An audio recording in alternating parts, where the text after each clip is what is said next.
talking, and now I'm on part two. And this will be part two. Okay. Overpromised to stay at one of the houses for the white party. That's all it might take. Well, and I know people were paid off. And here's the saddest part of all. How do you feel? Any of those people who were paid off? I keep saying, come to the front of the room. We need to have a discussion because the jurors, where are they? You're going to be no juror, no party goer, nobody for 25 years. What on earth? Have you ever heard a bunch of people stay that silent? Never. It doesn't make sense. They were paid off. So if they give out this witness list, they are jeopardizing all of the potential witnesses, victims, or anyone who could come and add to the lexicon. The feds have the purview of being retroactively looking back and seeing how things turned out. Not the least of which is all of the video footage that they extracted from his house. He loves to collect video footage. Look in that vault and find the video footage for the nightclub shooting. Because if he paid $100,000 for Cassie's video, what did he pay for him firing a gun in a nightclub? You think they had security cameras in there?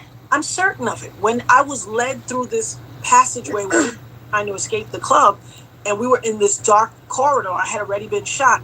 This man walked up behind me and tapped me on my shoulder. And when I turned back and looked, I saw his face. The guy who owned the club, he had brothers and cousins. They all looked alike, the Burgos family. When I saw this man who tapped my shoulder, he looked like one of them. Sir, 30 people have run through this corridor. Why did you tap me? You only tapped me because you saw me on the video camera and you knew it was me. And the netizens sincerely think they were coming to finish me off. But whatever reason, he tapped me and said, follow me. We heard another loud, whatever the situation was. Sounded like something slamming to the floor, whatever. It could have been a chair that fell. But it was so loud and so sudden, it scared him too, and he ran off and he left me. Why come tap me? Where were you leading me to? That's the Lord pushed that chair over. Oh, listen, I guarantee there's a video. And oh, man. I bet it's in that, 96 terabytes? Show can't wait till that comes out. Wow. That's gonna be wild if... Shoot. They've been trying to get bail. Huh? I don't know if he's going to get bail, but there is a network of survivors. And I can tell you that they are absolutely fearful. Yeah. There's certain things that I cannot say, but I can tell you that they are absolutely fearful of him getting out. And it changed my perspective. That's when I feel like I got really involved. Because people, we who are not, and not, of course, not you and Natanya, but for those of us who talk about it, it is a story, it's a complaint, it's something that you feel strongly about, but it's different when you feel like somebody might come up to you and do something to you. And when I reported that people had been hacked, that was very true. Absolutely true.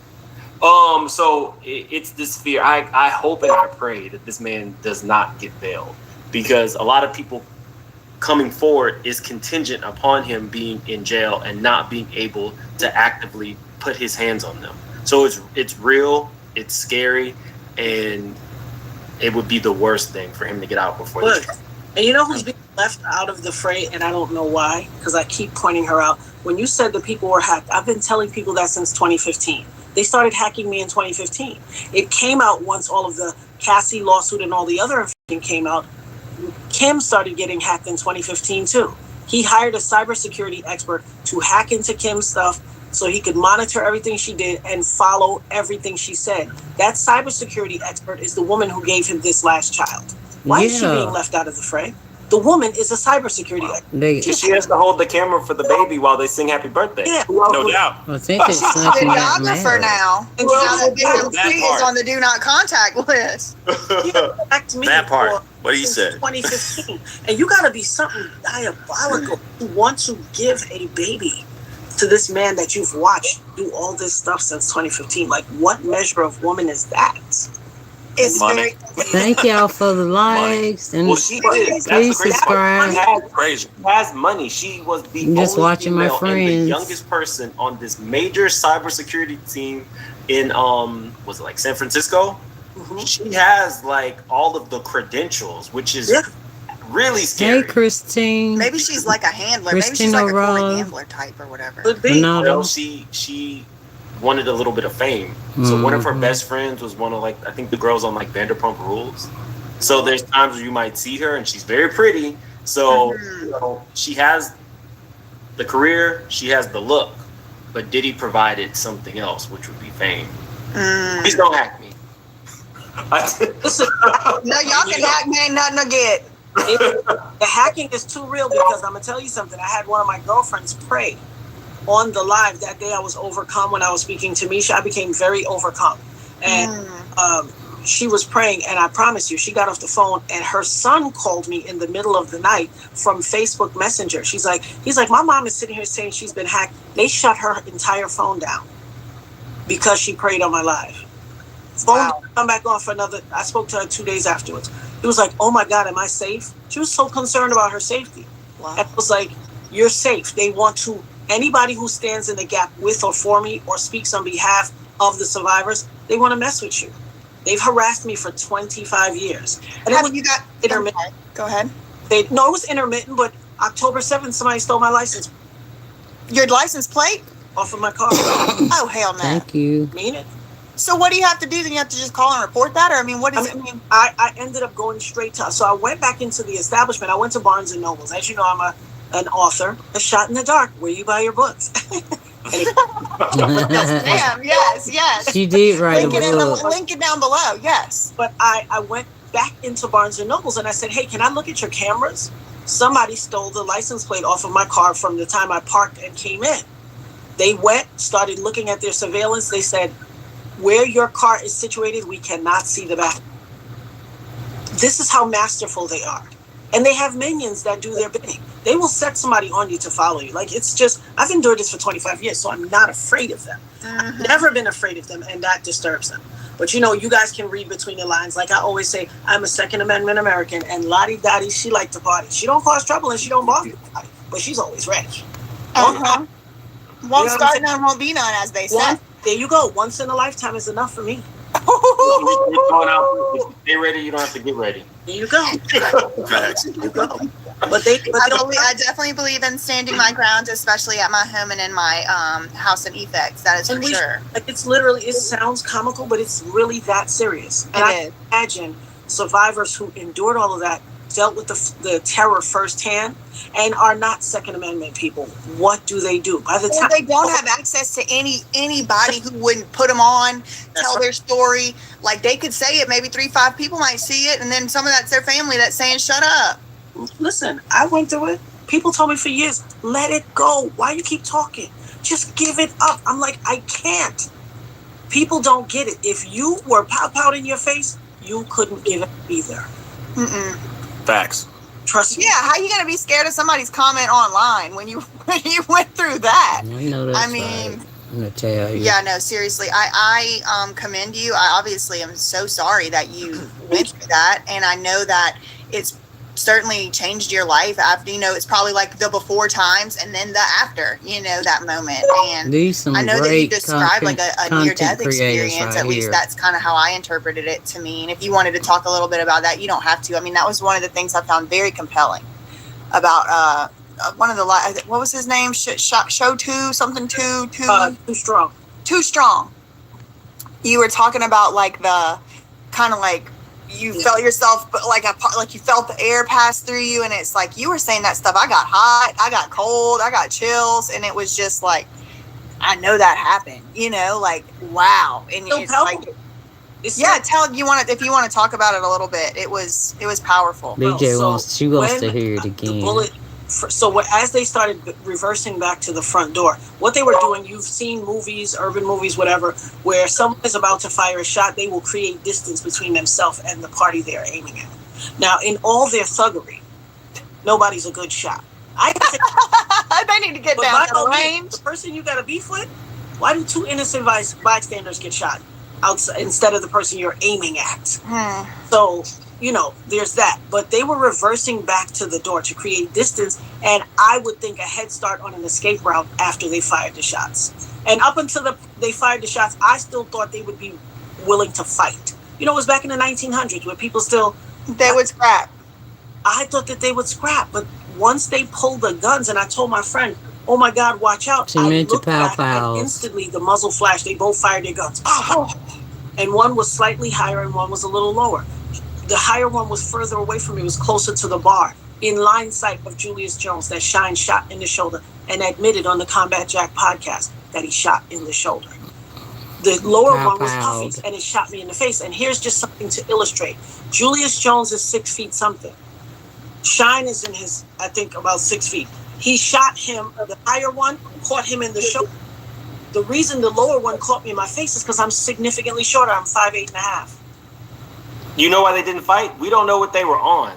I don't know. We don't know what kind of habits, we'll just say, people have. So we don't know. Dexterity to fight. You're right. Mm-hmm.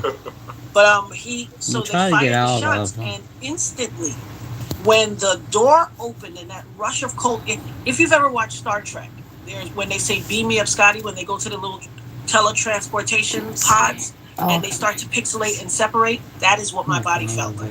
Yes, that has happened to me before. That what you're describing, that feeling, not from being shot in the face by P. Diddy, but it was a different thing. But like that's why when you said that, your body started to pixelate, and you could like feel yourself becoming detached from like your own like whatever you is like.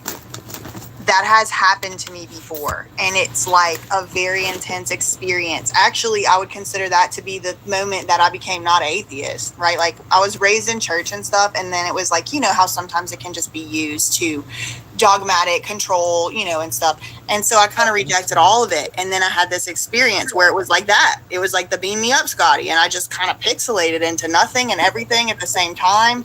And I was like, I guess I'm dead.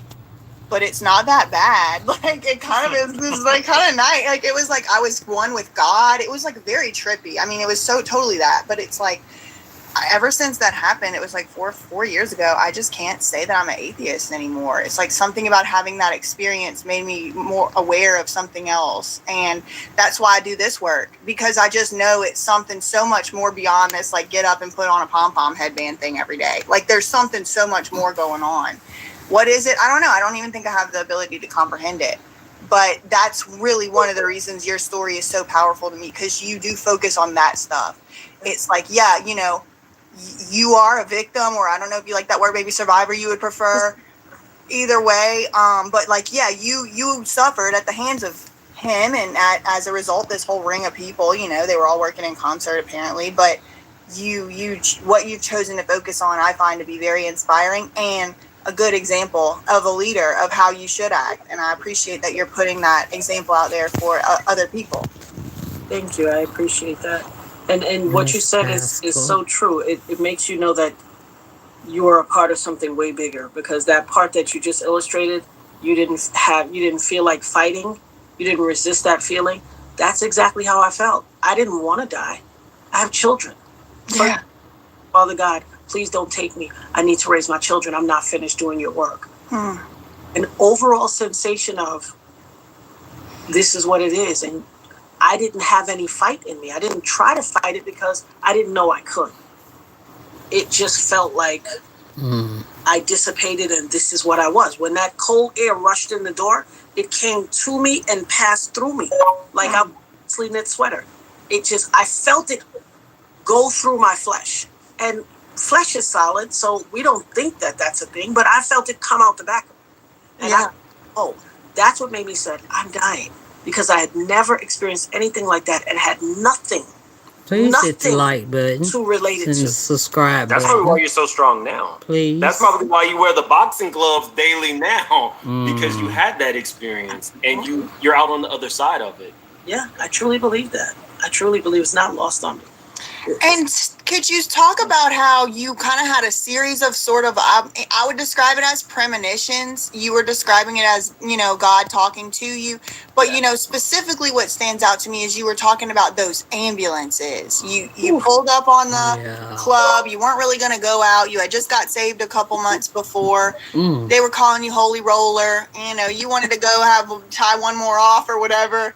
And you get up to the club in Times Square, West 45th, 43rd Street, and right there are two big old ambulances sitting there. And can you describe what you thought when you saw them, or felt, or you know what I mean. Absolutely. So if anybody knows Times Square, you know that there is not a moment of rest. I'm talking, we used to leave the house at 1 in the morning to go to the movies at times. Because it's just people walking around like it's 2 PM. It's so bright and loud and stinks. Thousands of people at night. So to find a street in Manhattan where there are no cars, the only justifiable thing would be there's a film crew. Not on this block. This block usually has cars up and down. There's also a parking garage on it, but there's cars on the street. Because parking on Manhattan streets are premium. This block had not one car on it, but when you at the top of the block, there were 2 ambulances. One halfway on the sidewalk and nose in the street, and the other one the same way, halfway on the sidewalk in the street. And it narrowed the passage of traffic down to one little skinny lane in between them. You had to go through. It was almost like driving through a portal. You had to drive through this little opening they left to get onto the block. And I said, y'all don't find a problem with this? Nobody. Yeah, I would be like, where's the parade? Where's the marathon? I said to them, what are they expecting? Someone to die here? The crazy irony was one of those ambulances took me to the hospital and the other took Julius Jones. It's hard not to, hindsight being 2020, it is hard not to see it as some sort of a setup or sacrifice or some weird thing. Something was afoot. And it's December what? 18th, what day was it? 27th. It was the night of the 26th, early morning of the 27th. Could it be, and I don't know, could it be, they say that some moments have to happen in time. They say that some moments, no matter how horrible, have to happen in time. Could it be that that ambulance was meant to save your life before they knew that they were there to save your life? Is that at all possible? Absolutely. Now, and well, the word says God will take what is meant for bad and make it for good. It is my sincere belief that it was probably there for bad, but because I am called, because I tell people all the time, he doesn't call the qualified, he qualifies the called. Because he knew what his mission for me was, he took what was meant for bad and pivoted it and made it for good. Absolutely. And I'm grateful. The irony of it was, in New York, every borough has a level 1 trauma center, hospital, that if you get pow-powed, you better go there. In Brooklyn, it's Kings County Hospital. In Manhattan, it's St. Vincent's Hospital. I was the most seriously injured. They passed St. Vincent's and took me to a little neighborhood hospital called St. Clair's, where women go fresh up their facelifts. Nobody could explain it. Thank God I had the wherewithal to ask the nurse to give me the cordless phone to call my sister. I couldn't remember anybody's number but my sister whose house I had just left. I called my sister and she's like, whose number is this? Why are you calling me? Tell me about the club tomorrow. And I scream out, call mommy. I got shot. And it was only at that moment, after everything, it was the first time I had shed a tear and the first time I felt so emotional that I had to break down.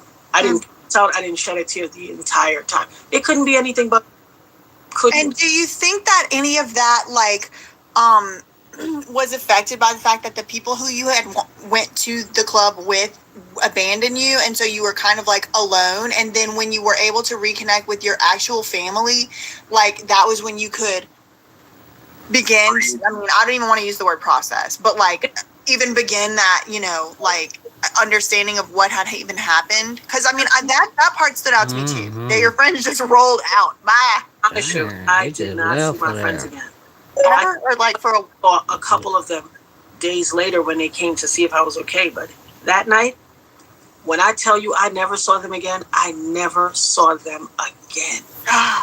And we have a thing. You go home with who you came with. That's what you had. That's what I told the white people earlier on here. I said, look, I learned from Natalia that it's like in the black community. You go there with somebody you're supposed to leave with them, and then it looked like they broke the code, and she's all there alone. She got shot in the face by P. Diddy. No one's believing her. Right. And then now I'm here, and now they're bringing me to the facelift hospital. Listen, they didn't even ride in the ambulance with me. If you knew your friend got shot in the face, Excuse me, y'all. So I'd be like, that's I'm running after the ambulance for crying out loud. I probably ain't running after it, but I'm probably screaming, hey, I'm coming. Okay. Contacting your mom. Calling your mom? Going to your house? Wait, I so called my sister myself. So as far as, okay, so you got to this facelift clinic or hospital. What did they do? What happened then? Were you sent back? Pascal has an announcement. I was brought in. And then I'm like, Oh, you, like, I do watch you, but like just listening to you, I feel like this is like a real. Yeah, he's the real boss here. Like, he's really moderating. Yeah. In this corner, wearing electric blue, Natanya. But I watch your stuff too, Mims. I've been wanting to say that this whole time. I watch your stuff too. So great stuff, by the way. But back to the thing, Natanya. Hi, how you doing? Question. Okay, so you got pulled up to the thing, and were they sitting there going like, what are we supposed to do with this? Like, take her back over there? What happened? They were so blasé. I mean, I had been spewing blood everywhere. My face was open. They were very blasé. So hold on to your horses when I tell you this. So that she gives me the cordless phone. I call my sister. I'm like, please call mommy, tell mommy, hurry. And she's screaming uncontrollably. She can't console herself. She wakes my brother-in-law up, and he's screaming, what happened? What happened to Eb? What happened to Eb? And she couldn't talk. And he grabbed the phone and was like, what's wrong? What's wrong? I said, call mommy. I got shot in the face. I'm telling him everything that's going on. The nurse then hears a TV in the background of the emergency room, walks over to me because she hears me crying now uncontrollably. And she says, oh, mommy, that's you they're talking about on the TV? That's what you're talking about? You saw J-Lo? What she had on? Oh, my God. Stop! Well, honestly, a relevant question, apparently. I'm dead. Are you serious? What? As God is my witness, I promise to God, I shall not lie. I promise. Wow. Stop. I got Mims falling out the chair. I told my sister, please, they're going to let me die. Call my mother. Shout out to Gloria. My mother is a powerhouse. Shout out to Gloria. A powerful New York woman, had connections and legal connections, medical, everything. My mother had to come from New Jersey. By the time she got from New Jersey to that hospital, to St. Vincent, she had already had super medevac trauma ambulance come and pick me up and take me to St. Vincent's. And when they were wheeling me and my mother in the corridor, like you see on any movie, any medical show where they're wheeling and the person comes, that's my family member. And my sister was over my mother's shoulder. My little sister Danny she was a college student, over my mother's shoulder, crying inconsolably, holding her face like she was looking at the most horrible looking thing. And that was freaking me out. I was like, what do I look like?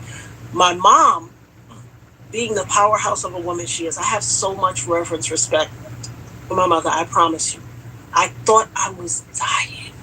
And I said, I'm sorry, mommy. Tell my kids I love them. Please take care of my kids. My mother stopped right there and said, no, you go in there and you get that surgery.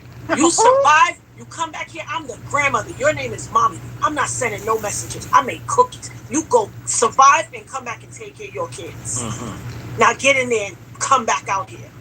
And I was like, it was like I was a 12-year-old girl. I was like, yes, okay, mommy. Yeah. I have a problem with the hospital. That's the and people who brought her there. Why did it take your mom to have somebody come and pick you up to take you to a doctor that could actually help you? I feel like that's malpractice. It is. You can't. Listen. To this day, St. Clair's doesn't exist anymore. And neither does St. Vincent's, oddly enough. St. Vincent's is like college campuses or something. But St. Clair's doesn't exist anymore. And I've talked to somebody who was a nurse and a EMT, and they said that was St. Clair's was a hospital they hated to take patients to because they knew that patient was as good as done. Why would you take me there? It was almost as if they were trying to make sure I didn't make it. Yeah, they were trying to give you a losing battle. They wanted you to lose. Yeah, that's what it feels like, at least. Can I ask you, though, how many surgeries have you had, or has it only been one? No, I had a couple of surgeries, and incidentally, the surgeon who went in, he had to slice me from the front of my mouth all down my throat, take out a bullet fragment that was aspirating to my lungs because I got hit with a 9mm hollow point bullet. And so for those who don't know, they're called cop killers on the street. When they make contact with you, they rip apart and shatter into all these different pieces. I didn't know that. 9 pieces still left in my face and head. I have a massive piece right here on the biggest piece is right here. So my entry wound is here. The biggest chunk is right here. Broke my cheekbone, my nose bone, tore out my entire nasal pharynx. One piece went, scarred my brain. I have a traumatic brain injury. I also have a seizure disorder, swelling of the brain. Another portion, I have a bunch of little ones here, and one was over here, which caused me to lose my tooth. Like, I take out my flipper every now and then because it can hurt, because over there is just so sensitive. So I don't have it in right now because and this just happened a few years ago. It took my tooth because the bullet fragment moved. You gain weight and things of that nature. It moved and it went on top of the nerve. So I didn't know why my face was swelling and hurting, but it was so swollen. My son took me to, I didn't want to hear it. Don't chew, don't breathe, don't turn off the light, nothing. It's bad a tooth pain. It'll ruin your whole everything. You can't do nothing with a tooth pain. And they had to rush me into surgery, and literally the nerve is called a pulpectomy. So oh my God. The tooth was just now a shell. And an empty shell can't survive. It broke. The end of the tooth broke first, and then the base was still in here. But my dentist kept saying, you cannot have an open thing like that in your mouth. You can't. And so they pulled the tooth, and my teeth have started shifting. It's nonstop. If there are any dentists out there who would love to give me the $1 million smile, please help her, y'all. The dentist, only if you good though. Nobody bad. I do know a dentist who might be able to help. I know Dr. Henry. Thank you. Make that. I would absolutely. He does makeovers. I would absolutely take it because that's one of the things that's still. While I'm not ashamed of my story, it does bother me. It does bother me because my teeth have shifted because of the nature of what I went through. But I had to have the surgery for the doctor to extract the bullet. Tell them about your nose. That doctor came and testified in the trial. He testified in the trial. And he said, listen, while I was acclimating her to time and space, you know, when you see on a medical show, they say, what's your name? Do you know where you are? You know, who did this to you? What's today's date? They want to know how your brain is functioning, if it's functioning, and how much it is functioning. And when he was asking me those things, he said, who did this to you? And I was screaming. Puffy shot me in my face. This man's, he came to court and was like, I didn't know who Puffy was. This is an older white Jewish doctor. He had no clue who Puffy was. He's just like, this woman was in my operating room screaming, Puffy shot me in my face. He said, I don't typically find people making a dying declaration and lying. They still found him not guilty because of jury tampering. Can I say something really, really quick? It's important to have people like you say things like this because somebody might look at you and say, she looks great. It happened 20 years ago. But to hear the lasting effects of what you have to endure, including your teeth in present day, losing nerves, and continuously for the rest of your life having bullet fragments in your face. That could move and sit on a nerve at any moment. So that's why it's important that we hear things like this. That's why it's important that we hear the complaints where people are very specific about what they endured, what they woke up to, what they saw, what pain they feel today, what was the lasting effects.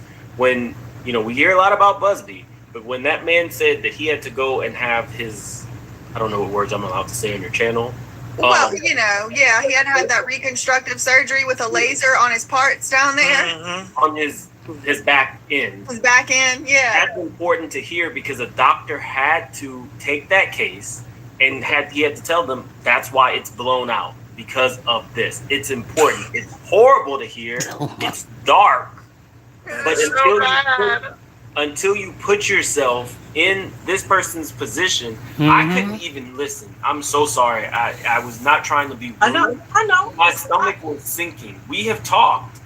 And I did not know that it was it was this impactful to you. Excuse me, y'all. Listen, my face, I always have to illustrate it like this. So, you guys watched the Martin show back when he fought Tommy Hearns and his head was really big and Tina still was kissing him? Yeah. Well, so bad. Even to this day, I can tell when I'm swelling because my glasses won't fit on my face. I keep a little pair of Dollar Tree things, and sometimes they have one arm because I can't. My face swells. I have swelling of the brain. I still have a seizure disorder, severe migraines, all types of stuff. For the previous 2 weeks, I had probably it's not happened for the last week, but the 2 weeks prior, I had a perpetual headache for 2 weeks. I was very concerned because I'm like, okay, is it a seizure? Like, a lot has been going on. What's happening? This seizure disorder is nasty. It's a direct result of the bullet. Right. I wear readers now because this one on my optic nerve, my vision is just getting weirder and weirder. And it's a huge chunk right here. Somebody was doing something with me the other day and hit me in my face accidentally. Hey. And I'm telling you, it was so tender. And they didn't, you know how you're talking and you might go like this and hit somebody? Accidentally. My face was so long.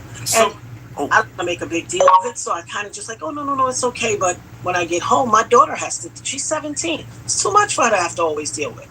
It's too much. So real quick, just so I understand fully, how many fragments do you still have fragments still currently right now? 9 bullet fragments. 9 bullet fragments. So can you explain to me too, or to all of us, because clearly, you were at just ride with me for a second. You're at the club, you're doing your thing, then this. No, she was just happens, standing. and then bang, bang, right? You get hit in the face. So it stopped. Like, can you explain how where it stopped and how it spread? You see what I'm saying? Whenever a hollow point, it's hollowed out in the middle. Annihilate the person that it hits. It's when it breaks apart and shatters in your body. They mean for it to cut organs, veins, capillaries. It's like shrapnel immediately. It like on impact. It just everywhere. But it's no exit wound because when it goes in, it shatters so badly. Right. It usually takes the person out.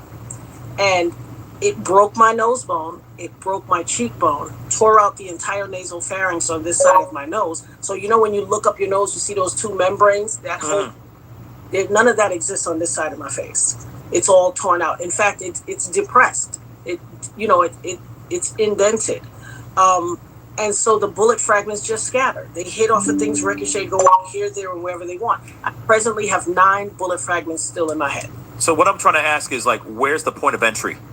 Where was the point? So it's not right here, and then it went whop, like that. So it hit the bone, off, spread everywhere. So how did they say anything about, like, hey, you're very lucky that, you know what I'm saying? More than lucky. The doctor literally said, so the next day, after recovery, the day after I came out of the recovery, my family was in the room, and a nurse, the doctor and a guy from I guess he was from the ethics department or something, he came to the room and asked my mother, excuse me, who is she? Is she a celebrity or something? And my mother was like, no, why are you asking? She's my daughter. And he's like, because we've never had so many people to visit anybody at this hospital. Downstairs is packed. Can you please I need a list of 5 approved people, and that's it. No one else on top of 5 can visit her. We can't get rid of these people. So my mother was like, okay, I'll try to go, downstairs and see what's what and talk to people. So when she came back, we were kind of like laughing and, talking in the room. I hope she took your friend that left you off the list. Oh, yeah. Seriously? They never that's came. right. Okay. Wow. Okay. Well, shout out to my friend Veronica Simmons. She was there with me nonstop. And shout out to my friend Tish, who took care of me after the fact. Like, came to my house, washed all my laundry. I'm talking for a long time. Washed my laundry, fed my kids, cooked for us, put the food away, took my kids out every weekend. Shout out to real friends. Yes. Pascal, if somebody would have told me I'm lucky after all that, I would have cursed them out. I would have cursed, right? I would have cursed them the hell out. The hell you say shut up? I also would have cursed them out, just for the record. Like, excuse me, I probably would have cussed their mama out too for raising them like that. Throwing a slipper at them or something, man. Seriously, that's messed up. Somebody in the chat must know you because they say you also can't sleep. Yeah, I couldn't sleep for a long time. No, they're saying now, like you have difficulty sleeping. What happens is when you close your eyes, you get shot all over again. It's like a loop that continues to play. And you close your eyes, you wake back up, because how many times can one person get shot in a lifetime? And so it created insomnia where for the better part of 15 to 18 years, I did not sleep at all. I would get up every night, walk around the house, check the doors, check the windows. Oh, my kids were just like, their nerves were shot. It was like, you know what it is to see your mother go through that? I'm checking doors all the time. I'm like, if somebody touched the window, if God forbid a window's up, I'm like, who unlocked this window? What are you trying to do? I was frantic because you have a total loss of safety. That's the PTSD. You have a total loss of feeling safe. Have you found, Natanya, that there was anything that helped you to maybe mitigate some of the insomnia symptoms? It took. Shout out to my friend Michelle Bassett. She introduced me to crystals. She was like, "Eb, you can't keep staying up. You have to sleep." I mean, I was, just wired. Like I could not sleep, and I was tired, but I didn't want to betray myself. And so you could see it wearing on my body. She said, "You need some crystals," and I was like, "Oh, really? I haven't slept. Oh yeah, okay, crystals. I haven't slept in 18 years, and some rocks are gonna make me sleep." And they did. Like, gaslighting. She took them. She went and got them herself. I had this big windowsill, and the sun would shine directly. And she said, "Let's charge the crystals." She laid them all out. They charged in the sun for a long time. She said, "Put them in this. They came in a pouch." She said, "Put this under your pillow." I was kind of gaslighting, like, okay. I slept like Rick Van Winkle. You hear me? I got old. Well, there you go. I was like, ooh. And now I don't leave home without my crystals. They are everywhere I am. That's what's up. But I'll tell you, that doctor came to the room when my mother came back upstairs, and the nurse said to him, "Oh yeah, she's in there. She's awake." And he was like, awake? He came to the room. He's like, "I'm shocked that you're awake." He said, "It's one thing for you to be alive, but awake is a whole nother thing." He said, "The path that the bullet took in your head, there is no justifiable reason that you should be alive, much less awake." And then you're in here laughing? Yeah, like that's what I was gonna say. Did you have, because I hear stories sometimes people have a traumatic brain injury and it's they gotta relearn stuff, or like they forgot their such and such. Like you didn't, did you have They any just memory talking to lapses everybody. after, Yes, that Lord. initial, How good God I have to learn is. how to do some things again. uh-huh. And I lost, I would have to say like I had this overall feeling of numbness for a while too. It was weird. In my body, my nerve, everything was just a numbness. It was a weird, like I said, when I pixelated, I stopped feeling like one cohesive piece. And so I felt like a torso and head and then extremities. They felt foreign. I'm a formally trained dancer, I promise you. After surgery, after getting shot, it was like I couldn't even figure out dance steps. Like I'd never danced in my life. It was weird. It was almost as if I could use this weird explanation that I was almost out of there, and then they threw me back in like, nope, not yet. And so they needed some spare parts, and they just took the arms and legs they found it. Go back in. I promise you, and they weren't mine. It felt scarecrowy, like I had these parts, but it wasn't in harmony. It wasn't until one day I just knew that I could not carry the pain and the stress of it anymore.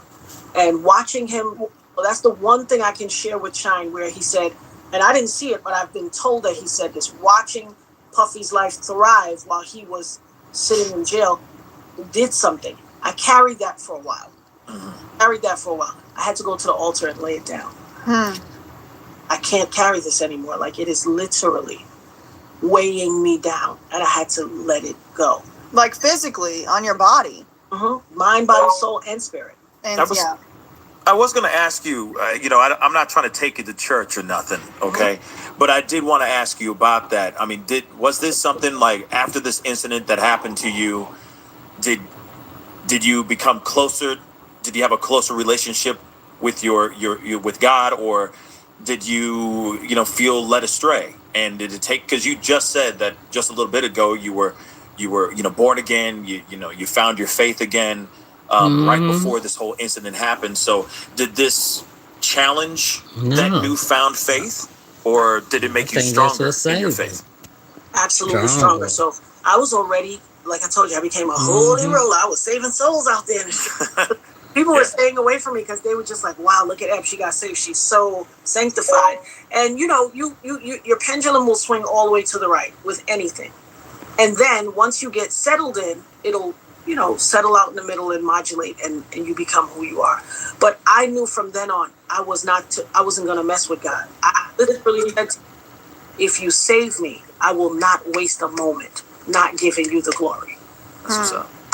I wasn't going to test it. I wasn't going to test it. I knew getting shot in the face and surviving that, by no stroke of the imagination is that by chance. That is a miracle from God. And I wasn't going to play. In fact, my daughter got into bed with me when she was in the 5th grade. She didn't even exist. I had her afterwards. And she got into bed with me when she was in 5th grade. It was like a teacher work day. We were watching Good Morning America. They put Malala Yousafzai on the screen. And my daughter said, "Oh, Malala." So I was shocked. I said, "Oh, you know who Malala is?" She's like, "Come on, Mommy. I'm in the 5th grade. I'm a big girl." And I was like, "Oh, okay." I said, "You know what Mommy and Malala have in common?" And I don't know what made me just ask her, because I didn't talk about me getting shot with her. She knew because she had heard it, and some of her friends, like, "I heard your mom got shot." She was like, "What are you talking about?" But this day, she said, "Oh, my family's from Trinidad." She's like, "Oh, is she from Trinidad?" And I said, "No, we both got shot in the face." And she hugged me, and I just started crying inconsolably. And she hugged me, and she was like, "It's okay, Mommy, you're a miracle." And God literally said to me, "I've been trying to tell you that all along." And so something came upon me. It never occurred to me to Google how many people survive getting shot in the face. I Googled it, and it says only 5% of people shot in the face and head survive, and only 3% have cognition. The other 2% are vegetables. Or they're so their faces, bless them, but like Mim said, excuse me, the daughter story got me. Like Mim said earlier, it's people go through this stuff and like you, right? Like you're a beautiful woman and you're brilliant and intelligent and like you're orator. Yeah, so articulate and it's like all of it's great storytelling, just so charismatic, and it's like you wouldn't know. I mean, it's like seriously, I mean, I can't see it as anything but a miracle. I mean, maybe you're just a legendary superhero, which I do also believe, but I do think that there's definitely some further explanation and you had further things to do. And I to a very small degree know what it feels like to have my character disparaged because of trying to fight for the truth and things, and I don't in any way mean to compare. I certainly have never been through anything like what you have described here and elsewhere, but I do know that there is like an indescribable kind of like isolation that one goes through. And the fact that you have dealt with that for decades, plural, and only just really freaking now, last year maybe, people are like listening to you and hearing you and believing you, which they should. And I mean, just what are the odds even? It's like you were absolutely being, I believe, prepared for exactly this moment. And I think that you are, thank God, and thank you for coming on this channel today and for you guys coming on too, because I mean, when we all first convened earlier, it was like, a little downtrodden. We're like, how do we know it's a circus and there's these clowns and like some people are real, survivors and some people are probably like out here, climbing a tree and playing a leprechaun or whatever. But it's like, if the Birmingham leprechaun. I'm sorry, I don't mean to make light of that. Laugh about it here. We woke up on the right side of the dirt, so. But my point is like, I am grateful for, I'm out here doing my little one part over here, and each of these guys are doing their part as well. I consider us to be in the same space. We doing different stuff a little bit. And thank you, it's like you're like a lighthouse, like a beacon that we can look at. Like at least there's Natanya, who's been saying exactly the same thing for 20 years. And it's like, no, there's these anchors you can go back to, right? Like the tape. We can all go back to that tape and look at it and we know it exists. We can all go back to the apology. And you didn't just spring up out of nowhere. You've been trying to tell us this for a while. I think I might have been in middle school when you started. Trying to tell people. There's a 2001 New York Times, I believe it's February 2001. You can look it up. There's a piece where a journalist chronicles. He literally says, Natanya Rubin, without a doubt, places the gun in Puff Daddy's hand and makes it fire. There are people like, oh, she didn't say that before. I know they're bots. You know what I'm saying? I saw something on I think it was TikTok recently with this whole phone farm where all these phones are just connected. You saw that? It's a wall, y'all, a wall of phones. And they got one little person at it typing, and it's all these phones sending out stuff. And that's just like the the rudimentary level of it. They got other ones that you don't need the physical phones. They can just send out a thing and 10,000 tweets goes out. It's insane. It's like absolutely insane. I were talking about. Yeah. I'm doing a video on Sean Hawley, and I've connected multiple dots. This is why I called her, and we ended up talking. Yep. I was at the beach, and I was more in tune with my conversation with her than being at the beach. But yeah, that is Mims, like, you were one of the first people I spoke to, honestly, because you were talking about it that once the Little Rod lawsuit dropped and the Cassie stuff had dropped. And remember, I was in the chat. I was in your chat, and I just commented, and people were like, "She's in here, Mims."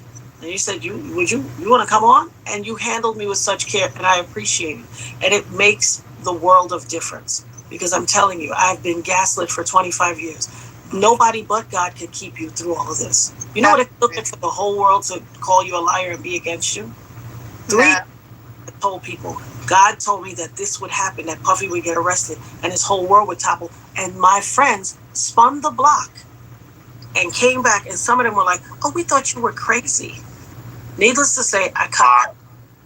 But they were the first ones back. They were like, "We thought you were crazy. It just sounds so ridiculous." So imagine if I had listened to people 20 years ago and stopped. Can I ask you a question? Sure. He was acquitted with those charges. Was there ever a space in time where you could have filed civil charges against him? I did. And what was the... I got a lawsuit. It was settled, right? Yeah. That's why Shine still owes me $500,000, and I want it. Come to the front of the room, Shine, Mr. Mr. Diplomat. Isn't he like a politician in Belize or something? I'm still angry about this, though.